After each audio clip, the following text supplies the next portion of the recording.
en el Evangelio de Marcos capítulo 6, Evangelio de Marcos capítulo 6 del 45 al 56.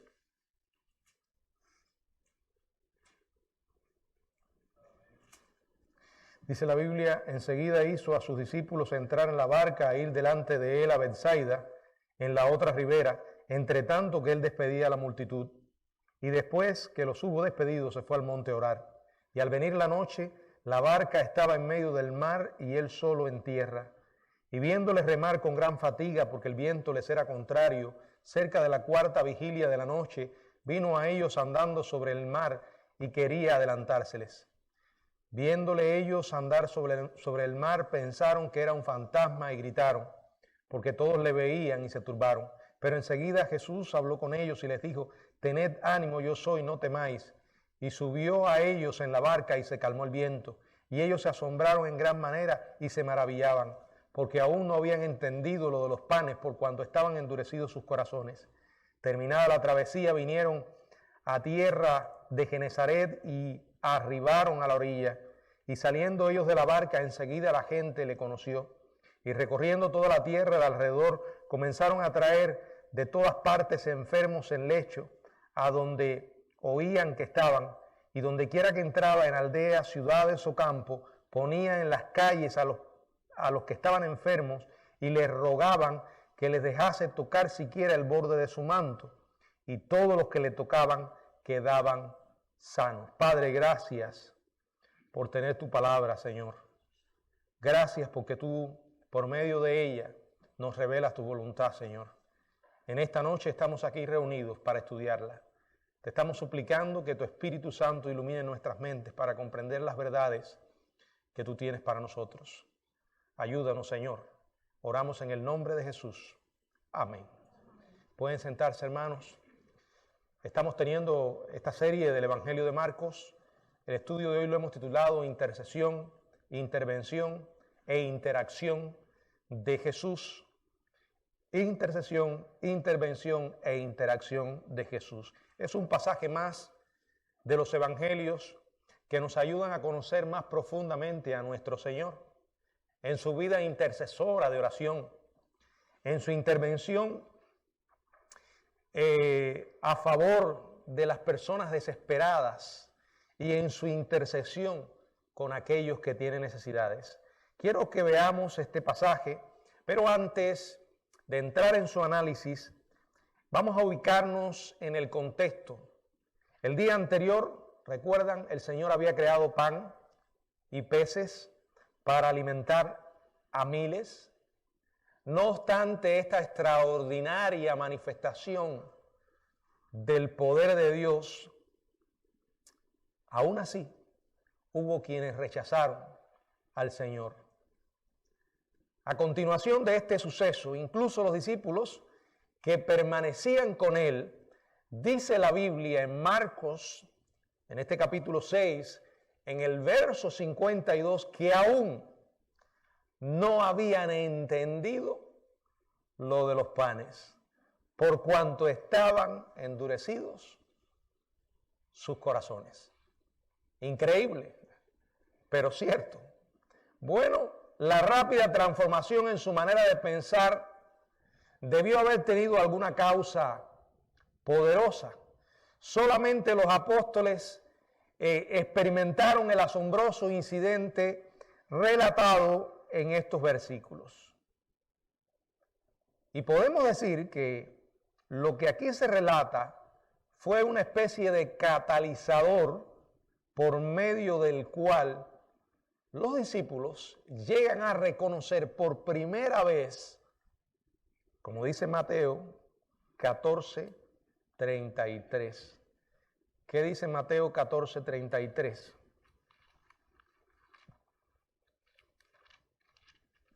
Entonces los que estaban en la barca vinieron y adoraron diciendo: verdaderamente eres Hijo de Dios.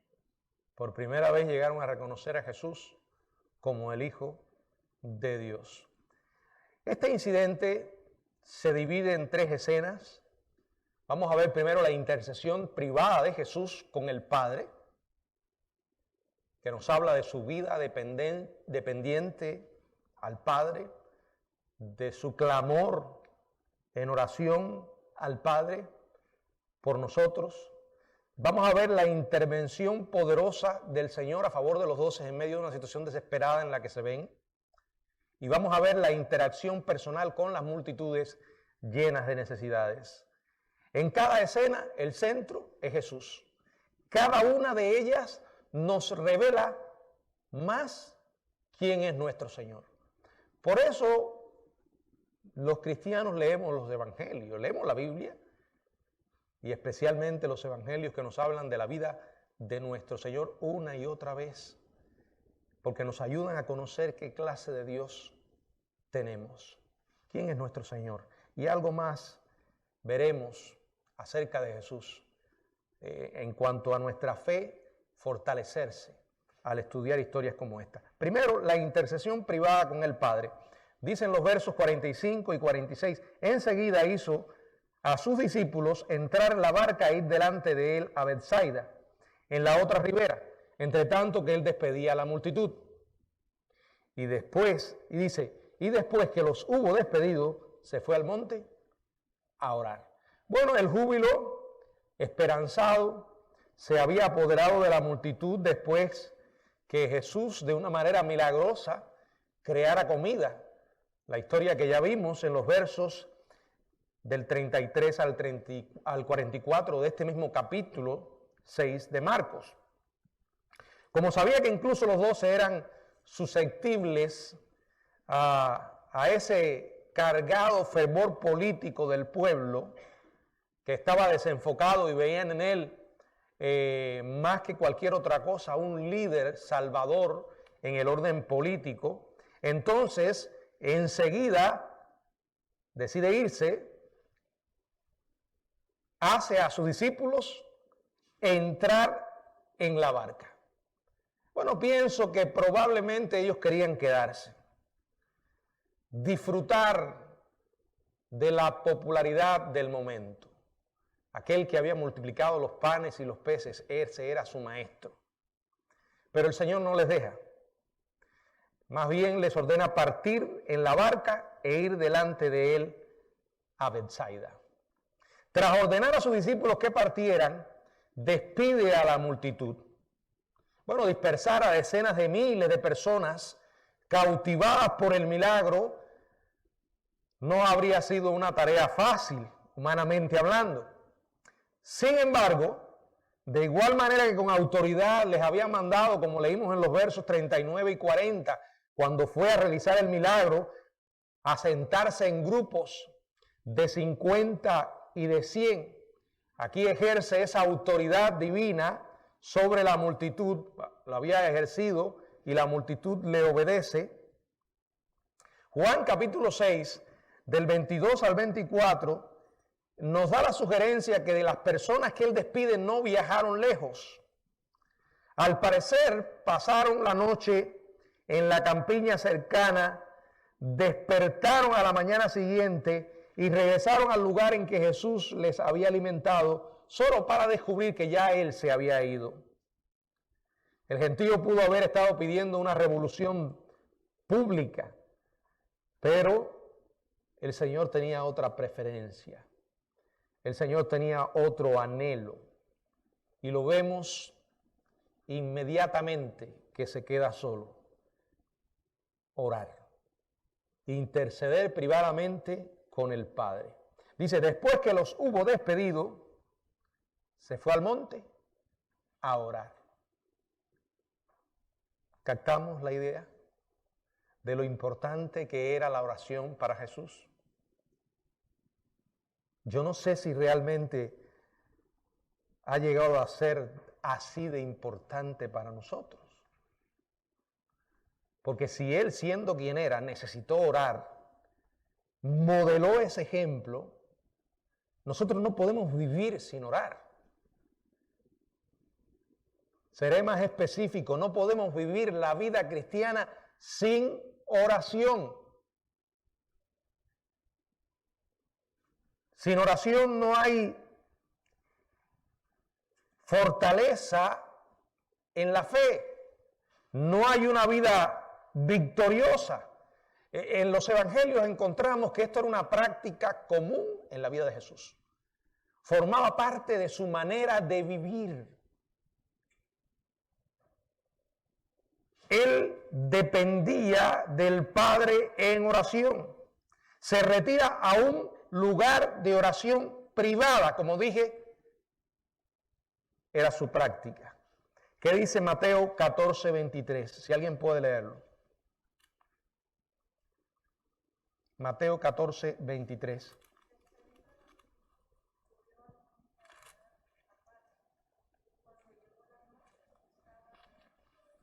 Se despedía de la multitud, se quedó solo. ¿Se dan cuenta en qué invertía el Señor los momentos de soledad que tenía? ¿Cuál era su prioridad? ¿Qué dice Marcos 1:35? Levantándose muy de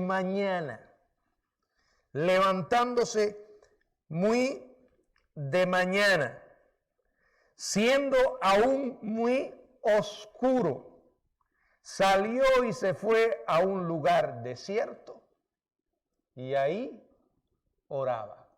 La oración privada de Jesús, repito, era algo esencial en su vida. Esto nos debe despertar la conciencia a nosotros. Necesitamos cada día buscar más a Dios a través de la oración. Ya lo he dicho, es importante practicar estas dos disciplinas, leer la Biblia y orar. Pero no podemos hacer una sin la otra. No podemos vivir nuestra fe de una manera poderosa y que produzca verdaderamente un impacto en la vida de aquellos que nos ven vivir si no oramos. Yo podría pasarme aquí horas y horas citándoles ejemplos de personajes bíblicos que oraron. Y horas hablando de hombres y mujeres de Dios en la historia del cristianismo que vivían orando. Pero creo que es suficiente que veamos el ejemplo máximo. Que con él es suficiente para darnos cuenta lo esencial que es orar, porque si él lo necesitó y lo practicó, ¿cuánto más nosotros? No nos dice por qué estaba orando Jesús, pero creo que sin duda alguna esa oración esa noche incluyó un tiempo de petición por sus discípulos. Él sabía lo que ellos estaban a punto de experimentar. Él conoce todo acerca de nuestra vida. No solo lo que ya para nosotros es pasado y lo que ocupa nuestros pensamientos en el presente. Él sabe lo que nos va a ocurrir también mañana. La Biblia nos enseña una y otra vez que el Señor intercede por sus hijos, por nosotros. Él los había confiado en las manos de su Padre. Es muy probable que, como hiciera en otras ocasiones, Jesús pidió al Padre que les concediera fe verdadera y perdurable. ¿Qué dice Lucas 22:32? Si alguien puede leerlo.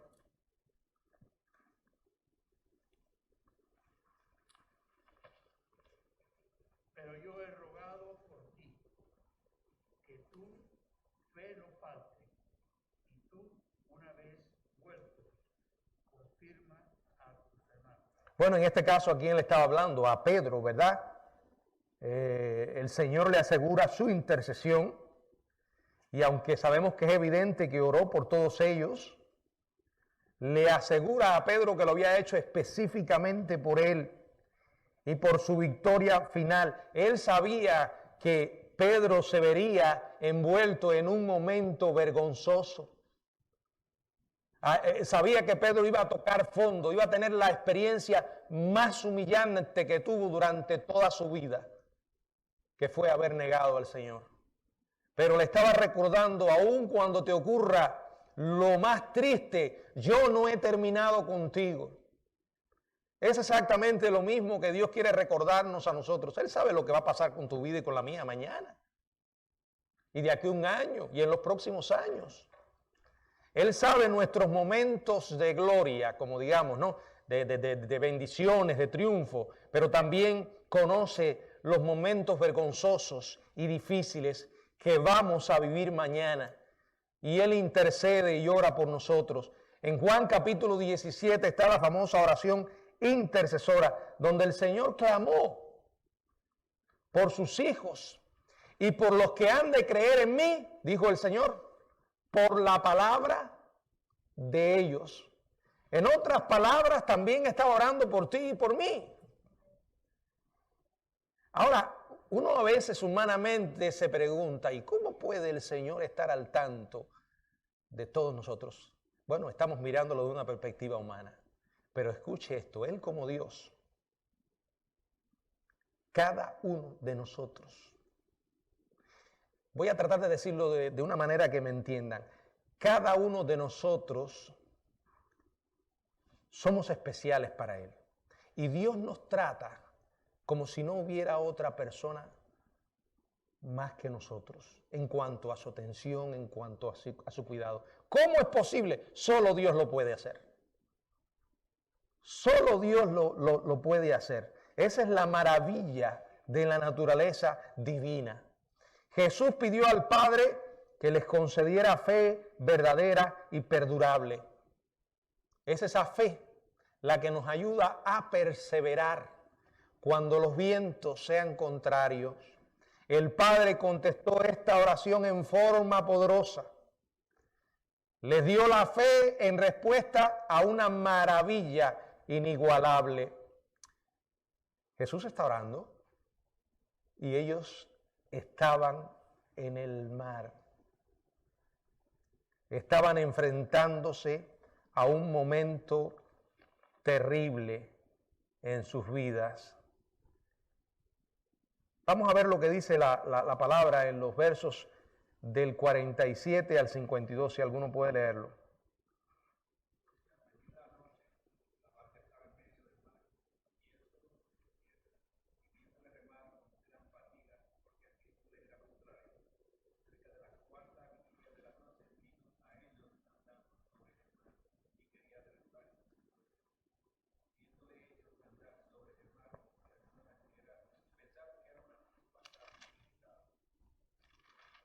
Hasta 52.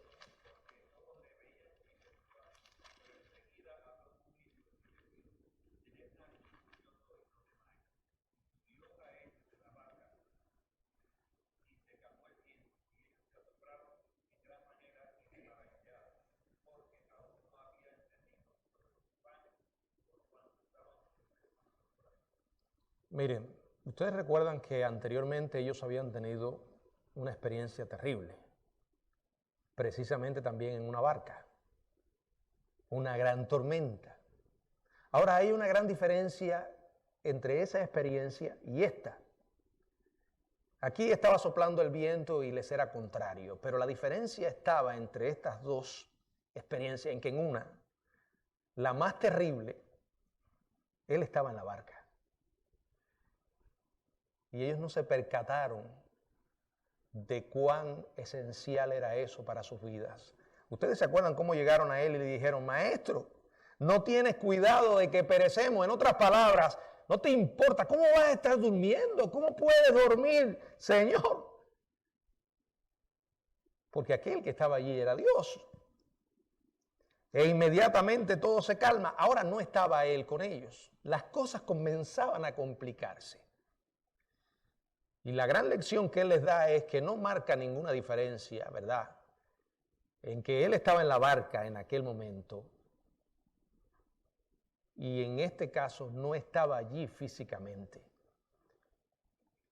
Bueno, nosotros no podemos gozar de la presencia física de Jesús como ellos la gozaron, ¿verdad? Por fe andamos, no por vista. Le amamos sin verle, pero eso no cambia nada, porque Él sigue teniendo control de la escena.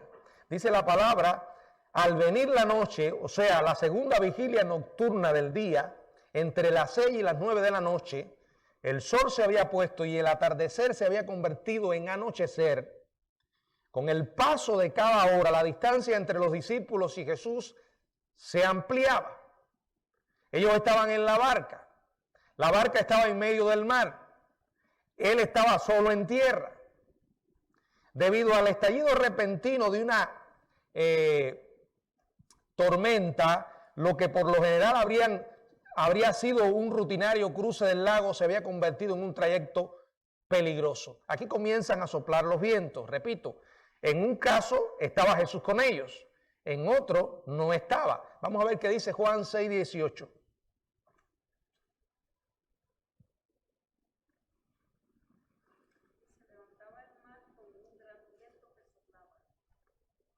Todo comenzó con vientos que comenzaron a soplar.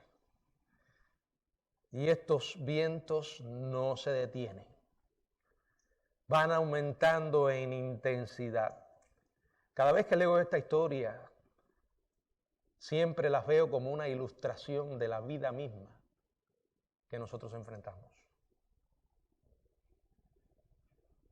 Muy pronto nos damos cuenta que estamos en medio de una tormenta. ¿Cómo llegamos aquí? Poco a poco. Comenzaron los primeros conflictos o los primeros problemas y pensamos que Dios, como nos ama tanto, a la primera ya iba a resolver todo. El gran problema es que nosotros no somos los que establecemos el calendario y el plan de Dios. La Biblia dice que sus pensamientos no son nuestros. Muchas veces comienzan a soplar los vientos, pero en lugar de calmarse, se van intensificando. Se levantaban tremendas olas que azotaban la barca. Mateo 14:24, si alguien puede leerlo. Mateo 14:24.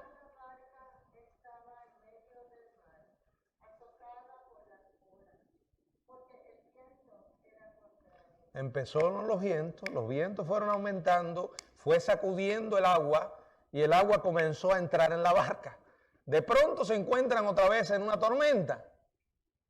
Vuelvo a decir, la gran diferencia es que ahora Jesús no estaba con ellos. Ya antes habían tenido una tormenta, pero Jesús había estado con ellos en esta ocasión. Esta vez estaban solos, realmente. Es curioso que hayan vivido lo primero y que no mucho tiempo después el Señor les permite vivir lo segundo. La gran enseñanza, no importa si yo estoy físicamente o no estoy en la barca. O sea, no estoy físicamente, sigo estando en la barca. En otras palabras, Él sigue estando en control. Como ya se indicó, Jesús se había quedado atrás y lo que estaba haciendo, ¿qué fue? Orando. Se fue a un monte cercano, quería estar a solas, en comunión con el Padre. A pesar de que los discípulos estaban solos, a unos kilómetros de distancia, nunca estuvieron fuera de la protección divina. No importa dónde estemos. No hay lugar donde podamos estar fuera de la protección divina. Es una evidente demostración de la omnisciencia. Jesús los vio remar con gran fatiga porque el viento les era contrario. Él sabía que tenían problemas. Sabía que se hallaban en un apuro. Él lo sabe todo acerca de nosotros. Sabe cuando tenemos problemas. Mejor aún, sabe por qué los tenemos.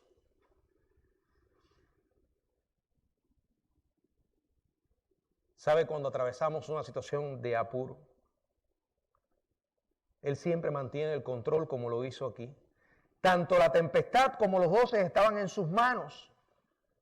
A pesar de que estaba demasiado lejos como para ver físicamente a través de la tormenta o las tormentosas tinieblas, Jesús siempre supo la ubicación exacta donde estaban ellos. Dios es omnisciente y esa omnisciencia es ilimitada en su alcance y es universal en su vista. Donde tú y yo no podemos ver, Dios ve. ¿Qué dice Proverbios 15:3? Si alguien puede leerlo. Proverbios 15:3.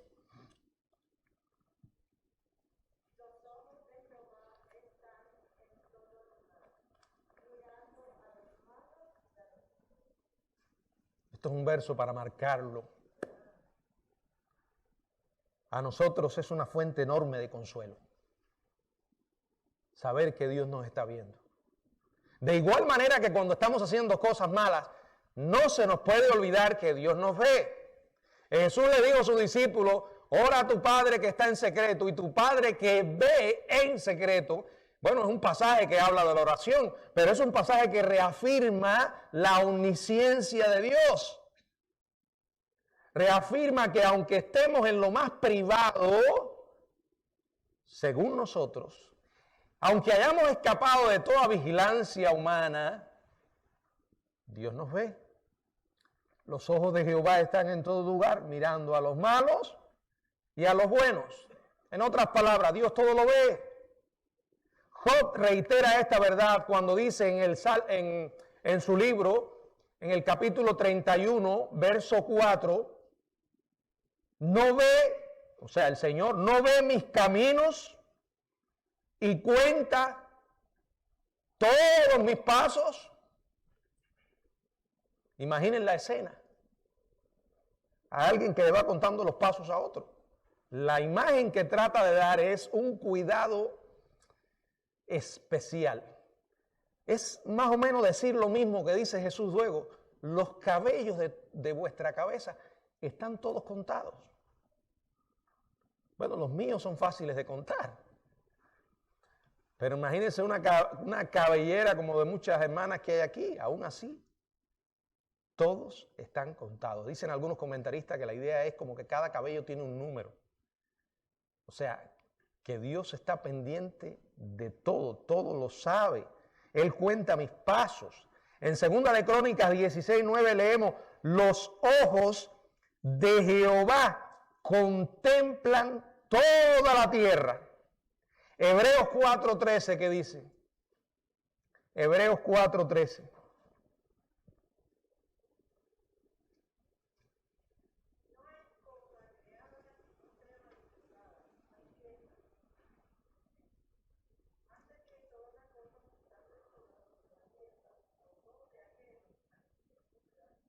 Todas las cosas están desnudas y abiertas.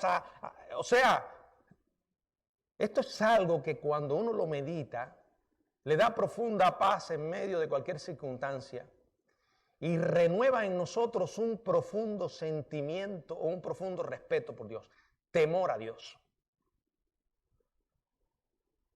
Si nosotros viviéramos conscientes de la presencia de Dios en todo momento, quizás no estuviéramos haciendo tantas cosas que sabemos que avergüenzan a Dios o que ofenden a Dios. Si realmente creyéramos que Dios ve todo lo que hacemos y lo que decimos, esas palabras ociosas, inmaduras, que se escapan por nuestros labios con una facilidad tremenda, sin considerar la implicación de lo que decimos, esos actos irreflexivos que cometemos dejándonos llevar por las emociones, sin considerar las consecuencias de nuestra decisión, no lo haríamos.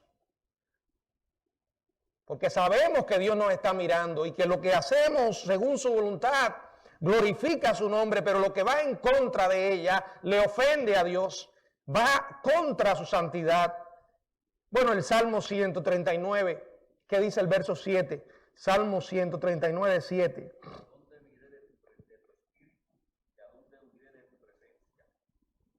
¿A dónde? Versos 9 y 10, por favor, hermano.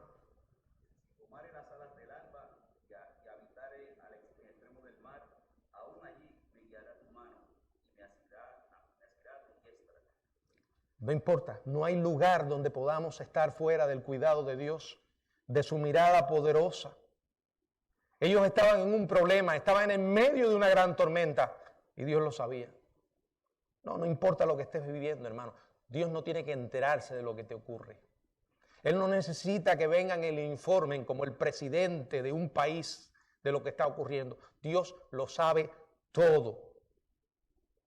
Y él sabía que tenían un problema. Y sabía que en medio de ese problema estaban remando con gran fatiga. Esto indica que estaban esforzándose mucho por sobrevivir. ¿No le suena esto familiar? ¿Cuántas veces en medio de una tormenta nosotros tratamos de no hundirnos? Y podemos emocionalmente sentir que Dios nos abandonó, pero no se trata de lo que sintamos, sino de lo que conocemos. Y sostener nuestra fe en base a eso que conocemos. Marcos indica que era cerca de la cuarta vigilia cuando Jesús va hacia donde estaban ellos. Los romanos dividían la noche en 4 vigilias. La primera era de 6 a 9, la segunda desde las 9 hasta medianoche y la tercera desde la medianoche hasta las 3 de la mañana. La cuarta vigilia desde las 3 de la mañana hasta las 6.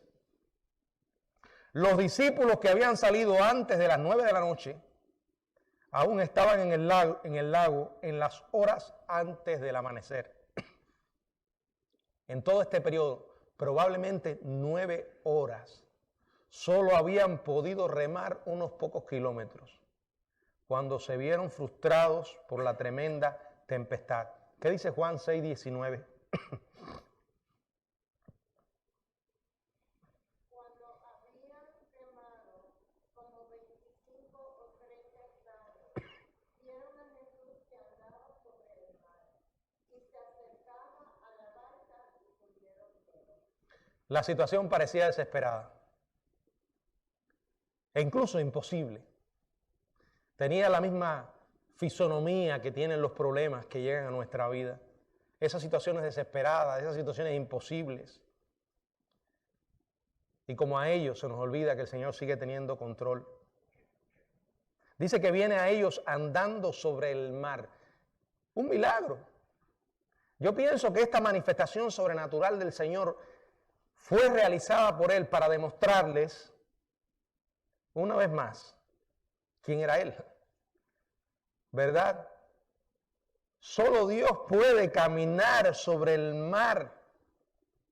Y dice, y quería adelantárseles en las tinieblas, en medio de los vientos huracanados, en medio del chapoteo de las olas. Jesús se dirige a los discípulos andando sobre el mar.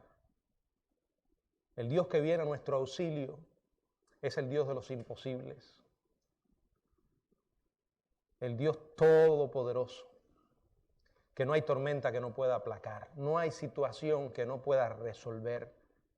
El creador de las aguas y el viento se puso en pie sobre la agitada superficie como si fuera dura como la piedra y llana como el cristal, abriéndose paso hacia ellos en el momento en que estaban más necesitados. Él no va a llegar cuando tú y yo queremos. Él lo va a hacer en su tiempo y a su manera. Él sabe hasta cuándo podemos aguantar. Él sabía exactamente dónde ellos se encontraban, la situación que estaban viviendo. Caminó sobre el lago hasta llegar junto a la barca. Es comprensible que los discípulos se sorprendieran cuando lo vieran andando sobre el mar en una noche cargada de total agotamiento, de lucha. Aparte de todo lo que ellos estaban viviendo, se añade ahora la confusión. No podían creer lo que estaban viendo, no podían reconocer de quién se trataba. Se llenan de pánico y expresan ese temor pensando que era quién. Un fantasma. El miedo se desata en gritos. Ellos gritaron porque todos le veían. Y dice, y se turbaron. Estaban asustados por la tormenta. Ver una aparición caminando hacia ellos sobre el agua les aumenta el temor hasta niveles de superiores de intensidad. Estaban en lo último de la cuerda. Y es cuando el Señor de manera compasiva le pone fin al terror. Habla con ellos. ¿Qué hacemos nosotros cuando estamos en tormentas? Oramos, buscamos a Dios. Sentimos la necesidad de que nos hable. A veces lo que hacemos es buscar la voz de los otros. Ningún ser humano puede resolver nuestro problema. Ningún ser humano puede satisfacer las verdaderas necesidades que nosotros tenemos. Y Dios sabe cómo recordarnos eso muchas veces. Hasta que Él no habló con ellos. Y les dice, tengan ánimo, yo soy, no temáis. Tener ánimo es del verbo griego tarseo, que quiere decir, sean valientes o anímense. Es fácil decirle a alguien, por favor, anímate. Llegar y esa cara. Vamos, levanta el ánimo. Es fácil.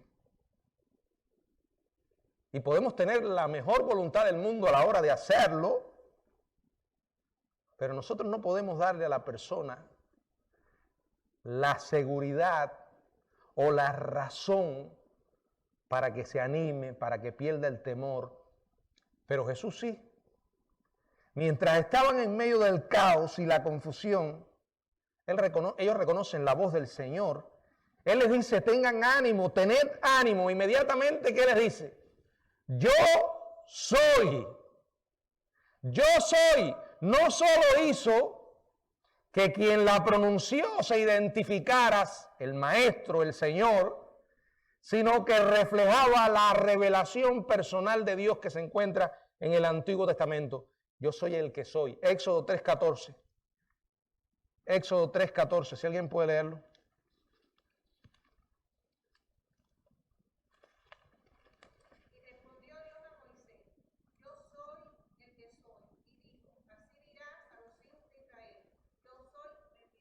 Yo soy el que soy. El nombre para Dios que tiene que ver con su autoexistencia, con su eternidad. Es como si hubiera dicho, yo soy el que es y será. La mejor opción y la más adecuada contextualmente de una universidad, de una diversidad de teorías acerca de su significado y origen etimológico. Es lo que quiere decir, yo soy el que es y será. El eterno Dios, el Todopoderoso. O sea, les está recordando quién es Él, ¿verdad? Varias veces había afirmado Jesús su divinidad. Aquí una vez más lo hace. Al ellos darse cuenta de quién era, que se trataba del Señor, entonces el temor se disipó. Yo me imagino que en ese momento deben ellos haber recordado la escena de la tormenta anterior, donde les parecía que llegaban al final de su fuerza, bueno, que se morían, y lo que el Señor había hecho. Es bueno mirar al pasado y allí vamos a encontrar con toda seguridad la mano de Dios. Y eso es una garantía para poder enfrentar el presente con fe, con valor, con ánimo. Y eso alimenta la esperanza para lo que pueda ocurrir mañana, que por cierto ninguno de nosotros tiene la más mínima idea.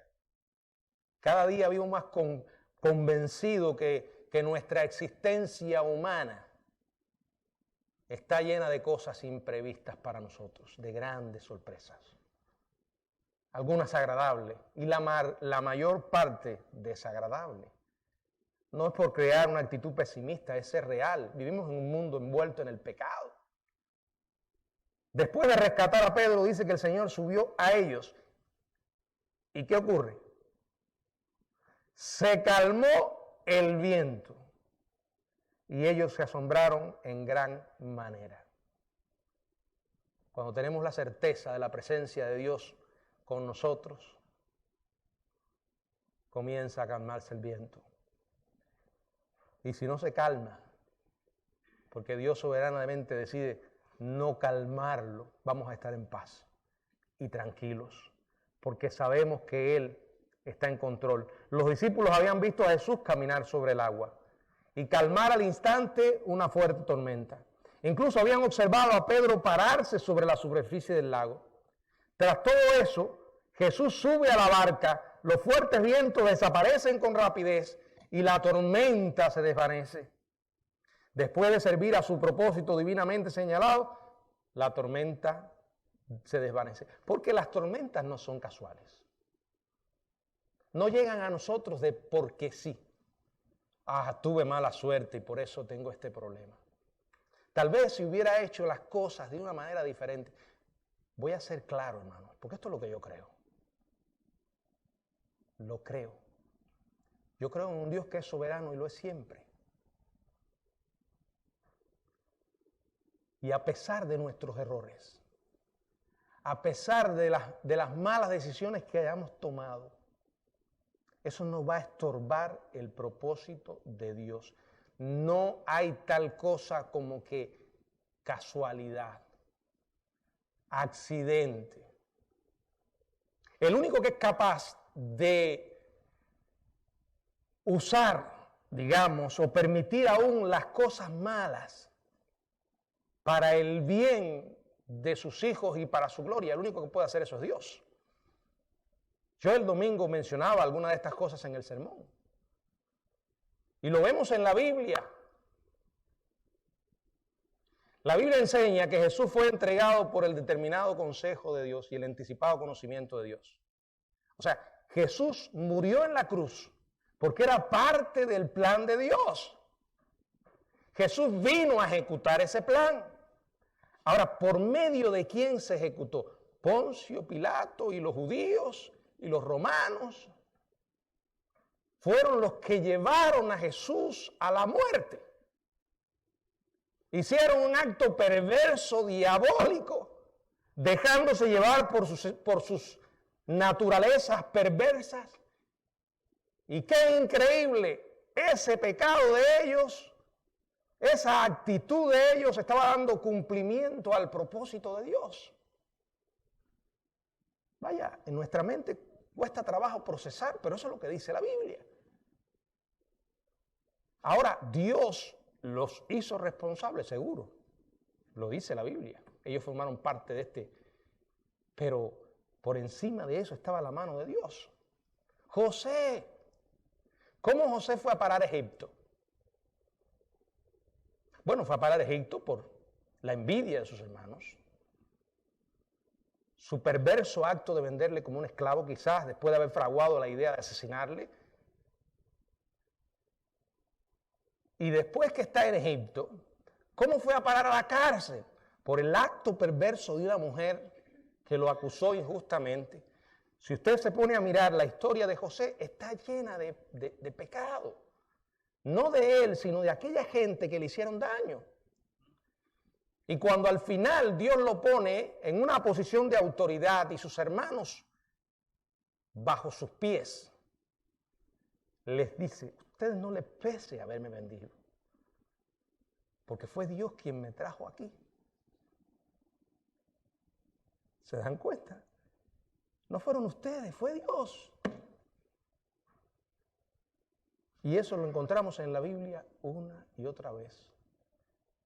El Dios que permite la maldad humana y es capaz de usar aún a sus actos perversos para sus soberanos planes. Cuando habla de Ciro, ¿cómo menciona a Ciro? Mi siervo. Proverbios dice que en la mano de Jehová está el corazón del rey y a todo lo que quiere lo inclina. Un rey, digamos hoy, el gobernante. Hay gobernantes perversos, seguro. Pero aún esos que llegan al poder por la forma en que lleguen, están ahí porque Dios los permite. Que estén haciendo lo que Dios revela que se debe hacer en la Biblia, no. Pero miren, si algo Dios no determina que no va a pasar, no va a pasar. Así de simple. Aunque nos cueste entender. Y por cierto, Él no necesita que nosotros lo defendamos. Dios es soberano. Por eso, hermanos, en medio de las tormentas, aún del tipo que sea, podemos experimentar misericordia. Podemos experimentar paz si vamos a Él con un corazón arrepentido y reconociendo que Él es el Señor y que gobierna. Los discípulos se asombraron, dice la Biblia. Proviene de la expresión griega existemi, que significa estar fuera de sí. El milagro que acababan de ver los dejó boquiabiertos.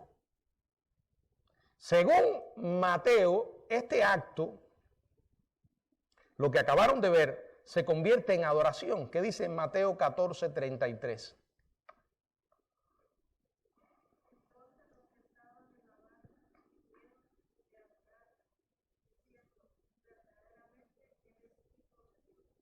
Reconocieron que se hallaban en la presencia del Creador, aquel que controla los vientos y las olas, según Marcos 4:41. Adoración debe haber sido la reacción anterior de los discípulos cuando Jesús terminó milagrosamente de alimentar a aquella multitud. No obstante, en vez de postrarse con reverencia, se dejaron contagiar por el entusiasmo del gentío. Esta aparición de Jesús en el agua era, por tanto, necesaria para fortalecerles una vez más en fe, porque aún no habían entendido lo de los panes, por cuanto estaban endurecidos sus corazones. Debido a su propia torpeza espiritual, no habían entendido el verdadero significado de esa demostración anterior de divino poder creativo.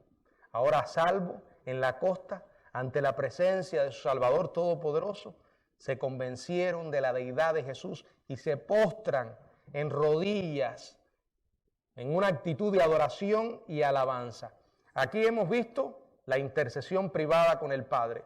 Acabamos de ver la intervención poderosa de Dios a favor de sus discípulos. Y ahora quiero que veamos la interacción personal con las multitudes. Quiero que veamos los versos del 53 al 56, si alguien puede leerlo.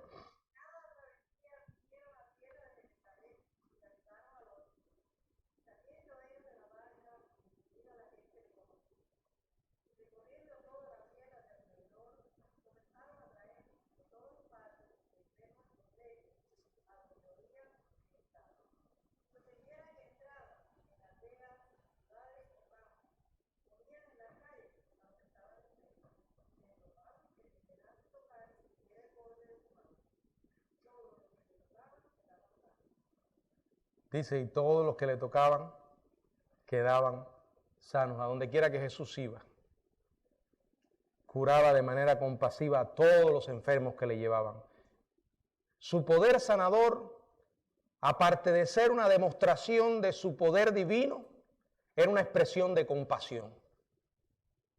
El Señor atendía a aquellas personas llenas de necesidades. Al igual que la mujer en Marcos 5, 28 y 29, personas desesperadas que padecían todo tipo de enfermedades, de discapacidades incurables, eran curadas simplemente tocando el borde del manto de Jesús.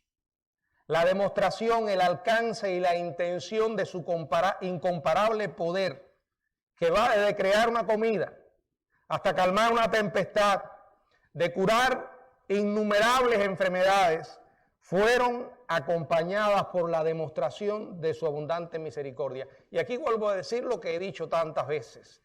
Todas estas manifestaciones tenían un propósito, de demostrar quién era Él. ¿Quién era aquel que estaba envuelto en un cuerpo humano? ¿Quién había, digamos, velado su naturaleza divina con una naturaleza humana?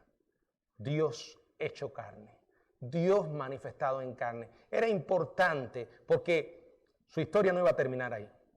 Se enfrentaría con la cruz y su sacrificio, su muerte por los pecadores solo podía ser efectiva si Jesús no era un simple ser humano. Por eso nunca olvidemos que aparte de la expresión de su naturaleza y su revelación de quién era Él y de la compasión que sentía por la gente y que quería ayudarles, el propósito principal era demostrar que era el Dios que vendría a morir por los pecadores. Al final el mensaje de la cruz se trata de eso. Dios cargó en Él el pecado de todos nosotros. Y solo pudo ser esto porque aquel que cargó el pecado de todos nosotros era Dios mismo. La mayor necesidad del hombre es entender eso. Cualquier otra cosa es secundaria. Por eso la auténtica fe comienza y descansa principalmente en esta gloriosa verdad. Cuando esa fe nace y comienza a andar por el camino de la obediencia, o lo que la Biblia llama la perseverancia, muchas veces experimentará respuesta a sus oraciones en medio de las tormentas. Quizás de la manera como pediste, pero habrá ocasiones en que no. Habrá un no cuando alguien ore por sanidad. Habrá un no cuando alguien clame por algo que necesita para alguien que ama. Habrá un no. Habrá muchos sí, pero habrá no también. Pero la fe verdadera seguirá adelante, porque sabe de qué se trata esto. Más que complacer, lo que nosotros queremos es que nosotros aprendamos a confiar en Él. Y que sea en la abundancia o en la escasez, en el sí o en el no, estemos decididos a mantener esa fe en la bondad y la misericordia de Dios. Hermanos, que Él nos ayude a poder vivir de esa manera. Que el Señor nos bendiga.